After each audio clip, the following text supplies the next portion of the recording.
Olá, queridos irmãos em Cristo, que a doce paz do nosso Mestre Jesus nos envolva neste momento. É com grande alegria que mais uma vez estou aqui para falarmos um pouquinho mais sobre os ensinos do nosso Mestre Jesus.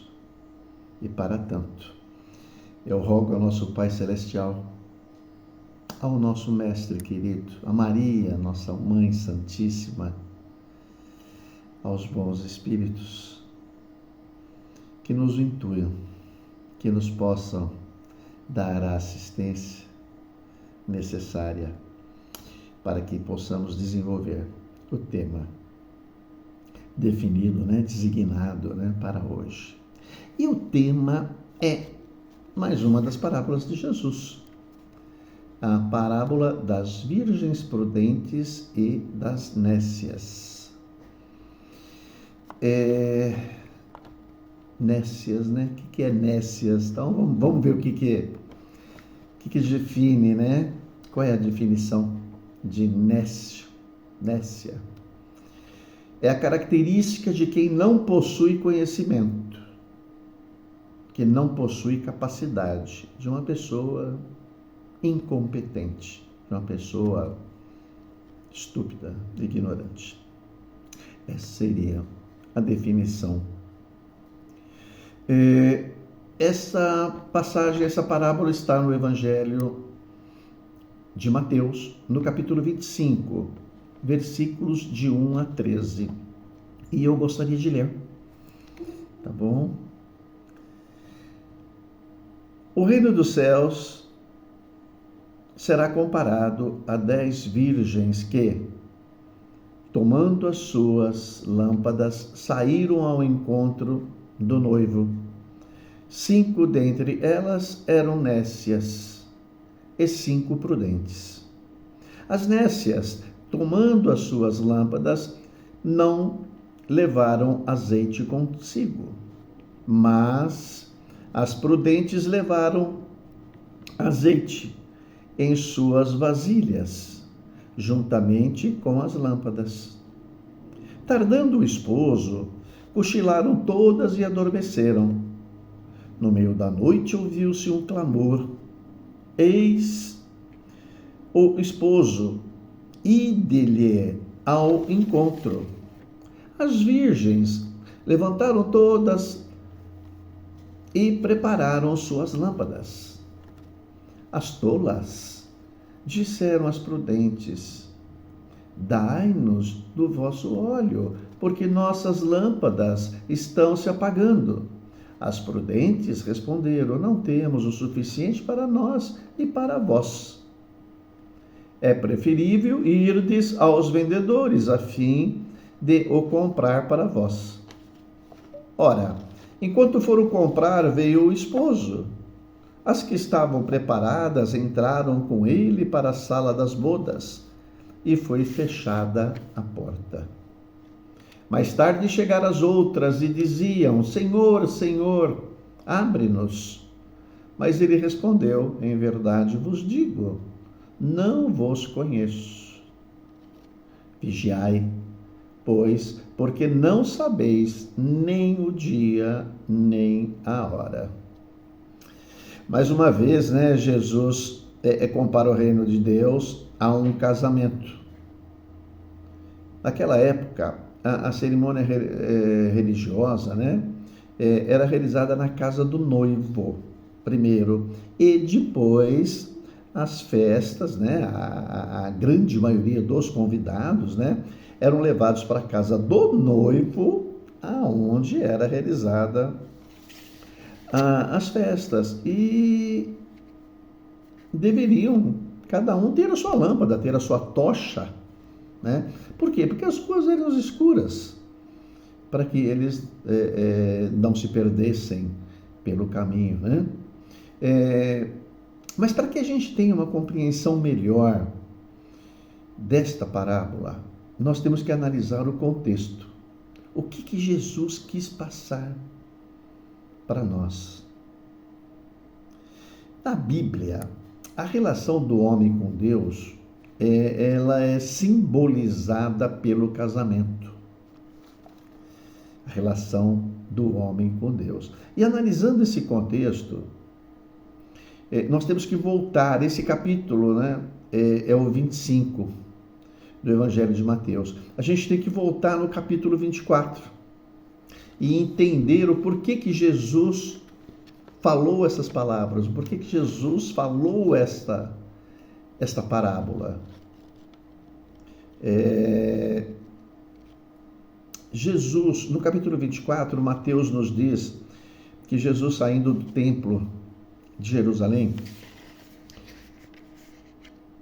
ele veio conversando com os seus apóstolos, com os seus discípulos, e foi para o Monte das Oliveiras. E chegando lá no Monte das Oliveiras, os seus discípulos o questionaram sobre o que ele tinha dito anteriormente no caminho, né? Que não ficará aqui pedra sobre pedra, tudo será destruído, porque eles vinham falando do templo, falando dos edifícios, daquela pompa toda, e saindo então do templo, indo para o Monte das Oliveiras, Jesus disse, entre outras coisas, disse a eles, né, que ali não ficaria pedra sobre pedra, tudo seria destruído. Então os seus discípulos perguntaram, mestre, né, quando que isso vai acontecer? Qual é o sinal da volta? Porque Jesus falou da volta do Filho de Deus. E eles perguntaram, então, quando que vai acontecer isso? Quando que será concretizada a volta? Quando voltará o Filho de Deus? Quando será o fim do mundo? E Jesus, então, inicia nesse capítulo 24 um sermão profético. A gente fala muito do Sermão do Monte, né? Sermão da Montanha. E fala-se pouco desse sermão profético. E Jesus começa a profetizar o futuro. E fala quando seria a volta, né, do Filho de Deus. E Jesus exorta muito, né, a vigilância. E nesse sermão, ele acaba passando 4 parábolas, mas nós vamos nos deter na parábola então das 10 virgens, né? As parábolas eram um modo, né? Jesus usava esse recurso pedagógico, né?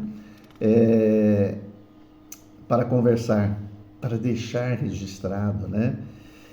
E esta parábola é perfeita, Jesus falando do final dos tempos. Que final de tempos que é esse? Da transição planetária. Final do mundo de provas e expiações. Transição para o mundo de regeneração. E quais seriam esses sinais? Quando que isso, né, irá ocorrer? Então, vamos entender a parábola. Sendo o casamento uma relação do homem com Deus, então nesta parábola nós vamos entender que o noivo é Jesus, que a noiva é a terra, as virgens somos nós, a humanidade. E a chegada do noivo simboliza a volta de Jesus. Então nós, humanidade, isso já vem acontecendo, né? Esse noivado, ele já é antigo, né? Então nós, humanidade, a concretização desta festa, dessas bodas, é o casamento. Esse casamento que Jesus fala nesta parábola é o quê? É um mundo de regeneração. É a nossa festa. Tá? É o galardão que nós vamos receber. que será um mundo de regeneração. E quem irá entrar neste mundo? Quem passará? Nós, humanidade, né? Nós, virgens, estamos preparados? Estamos nos preparando? Mas falando de casamento, falando de Jesus, né? O noivo, só para corroborar, Emmanuel, no livro Consolador, na pergunta 309 do livro O Consolador, é perguntado para Jesus sobre umas palavras de João Batista, e Emmanuel nos responde. Eu vou ler a pergunta para que se entenda melhor a resposta de Emmanuel. Então é perguntado a Emmanuel: em que sentido devemos interpretar as sentenças de João Batista? A quem pertence a esposa e o esposo, mas o amigo do esposo, que com ele está e ouve muito, se regozija por ouvir a voz do esposo. Pois esse gozo eu agora experimento. É preciso que ele cresça e que eu diminua. Palavras de João Batista. E é perguntado então para Emmanuel a interpretação dessas palavras de João Batista. E Emmanuel diz: o esposo da humanidade terrestre é Jesus Cristo, o mesmo Cordeiro de Deus que arranca as almas humanas dos caminhos escusos, da impetinência. O amigo do esposo é o seu precursor, cuja expressão humana deveria desaparecer, a fim de que Jesus resplandecesse para o mundo inteiro, no seu evangelho de verdade e vida. Essa é a resposta só, corroborando com o que nós estamos falando. Então, Jesus inicia essa parábola usando o verbo no futuro. Olha que interessante. Ele diz: será no futuro. Como eu disse, a humanidade somos nós, as virgens. Metade da humanidade prudente, metade nécia. Então eu pergunto para cada um de nós, para que cada um analise, né? Em que lado nós estamos? Em que lado você está? Eu estou me questionando em que lado eu estou.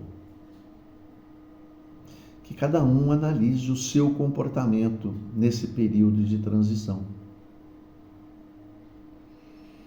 Nós estamos vivendo pleno apocalipse.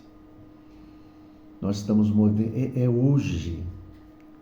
O que Jesus disse há 2000 anos atrás, é este período que nós estamos vivenciando, encarnados e desencarnados. E eu digo a vocês que os tempos são chegados. Jesus já dizia, né? Os tempos são chegados. Mas agora está chegando. Não sabemos o dia, não sabemos a hora, mas temos que estar prevenidos, temos que estar prontos, temos que estar preparados para isso. E eu pergunto, qual de nós está carregando o seu azeite de reserva? Será que a nossa lâmpada do conhecimento, do amor, da resignação, vai continuar acesa? Será que nós nos preparamos para repor nesses momentos tão difíceis que passa a humanidade, que todos nós estamos passando? Será que nós temos cacife? Será que nós temos azeite para pôr na lâmpada e continuarmos com ela brilhando, colocarmos a nossa candeia em cima do alqueire para que ela ilumine não só a nós, mas a todos aqueles também que estão à nossa volta? Será que nós vamos entrar nessa bodas? Jesus voltando, ele nos reconhecerá como os seus discípulos, como seus arautos?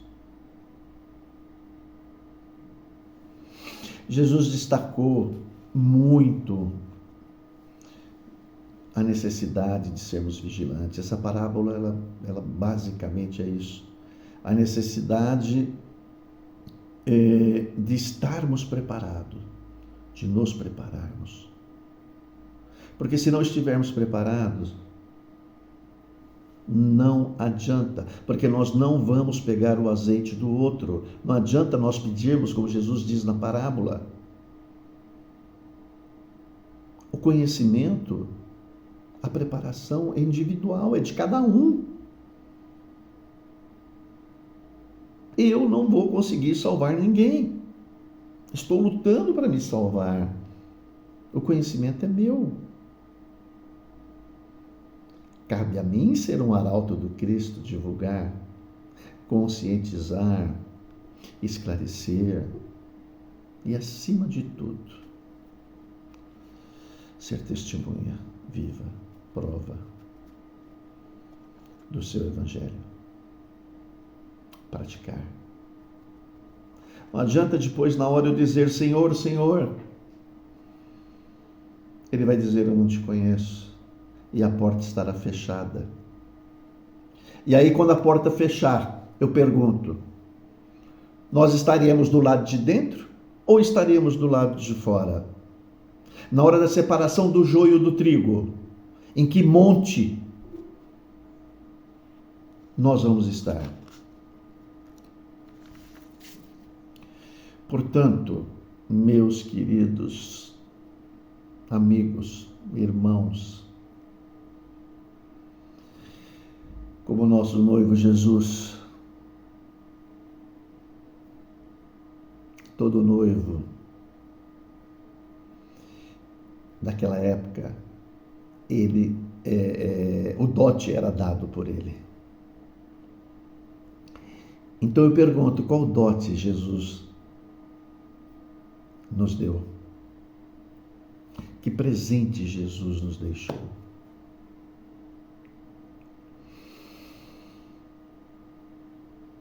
O Evangelho. E eu pergunto de novo: quem está preocupado com o Evangelho? Quem está seguindo o Evangelho? Quem está praticando os ensinos? Porque Jesus deixou muito claro. Ele disse: eu sou o caminho, a verdade e a vida. Ninguém vem ao Pai senão por mim. Portanto, meus queridos, que possamos carregar conosco esse Evangelho, iluminando a nossa alma enquanto é tempo. Não vamos fazer como as virgens imprudentes e deixar para a última hora. E deixarmos de participar desta festa, deixarmos de herdar a terra, deixarmos de herdar este mundo de regeneração. Muita paz a todos, que Jesus nos abençoe, agora e sempre.